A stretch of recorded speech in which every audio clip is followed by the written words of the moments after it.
Untuk mencapai sukses itu, dia butuh proses. Tidak ada sukses yang instan.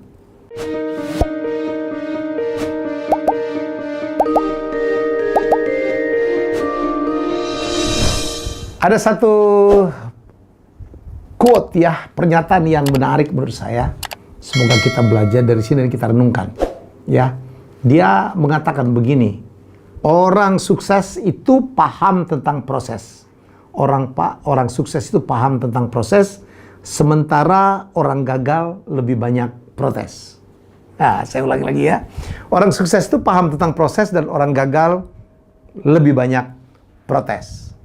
Dia pikir ya juga ya. Ya, orang sukses itu dia paham betul. Untuk mencapai sukses itu dia butuh proses. Tidak ada sukses yang instan.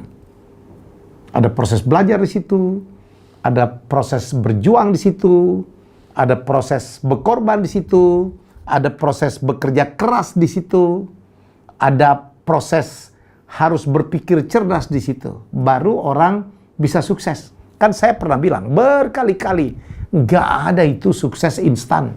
Nggak ada. Termasuk keberuntungan pun saya pernah mengatakan ya, keberuntungan itu adalah saat kesempatan bertemu dengan sebuah persiapan. Nah, persiapan itu kan kerja keras. Belajar, melakukan aktivitas, bekerja, dan sebagainya, dan sebagainya.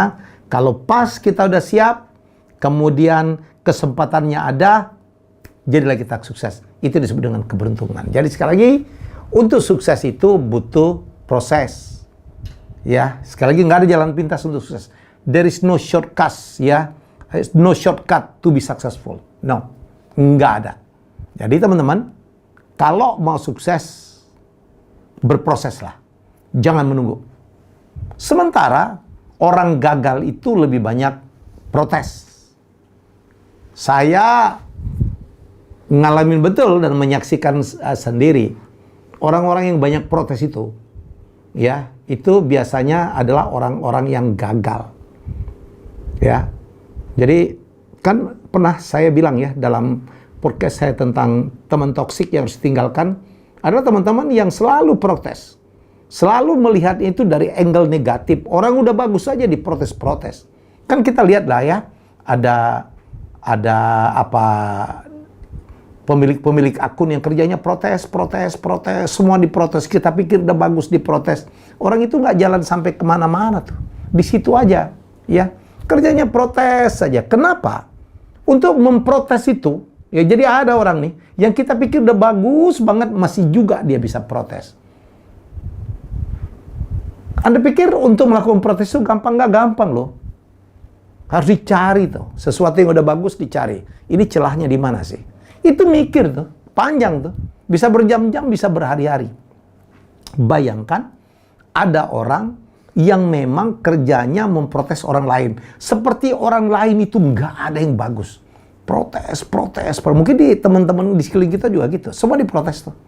Tapi kadang-kadang juga tidak memberikan solusi. Nah, orang kalau punya waktu untuk melakukan protes, artinya dia sudah menghabiskan berjam-jam, berhari-hari waktunya untuk melakukan protes. Sungguh itu adalah sebuah apa ya? Kegiatan yang sangat menyia-nyiakan waktu. Ngapain kita menghabiskan waktu untuk sesuatu yang tidak positif? Memprotes orang lain. Memprotes kinerja orang lain. Memprotes pencapaian orang lain. Saya bukan berarti anti protes ya. Boleh protes. Tapi kalau bisa, protes yang memberikan solusi. Ini asal protes saja. Yang penting saya pendapatnya beda. Yang penting pekerjaan orang itu bisa dikritik. Ya, bedakan juga kritik dan protes ya. Kalau kritik itu masih ada aura konstruktifnya. Kalau protes itu belum tentu. Jadi sekali lagi, orang yang menghabiskan waktu untuk protes itu biasanya bisa kita simpulkan adalah orang yang menghabiskan waktunya secara sia-sia. Kalau dia sudah berjam-jam, berhari-hari melakukan pemikiran, membuat ide untuk memprotes, kita pastikan dia kehilangan waktu untuk berbuat sesuatu atau melakukan sesuatu yang positif. Disitulah kenapa membuat dia gagal. Dalam pengamatan saya, banyak sekali orang-orang yang melakukan protes itu adalah orang yang tidak berbuat apa-apa. Sekarang, ini adalah pilihan untuk teman-teman sekalian. Kita mau jadi orang sukses, kalau mau sukses, hargailah proses. Lakukanlah proses.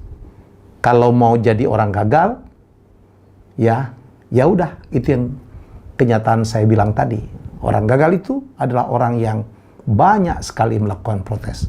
Kalau kita cuma protes, itu sama saja kita menyiapkan diri untuk menjadi orang gagal. Pilihan, mau jadi orang sukses atau orang gagal. Kalau saya sih, ya mendingan memanfaatkan waktu ya untuk menjadi orang sukses daripada orang gagal. Demikian tips dari saya hari ini.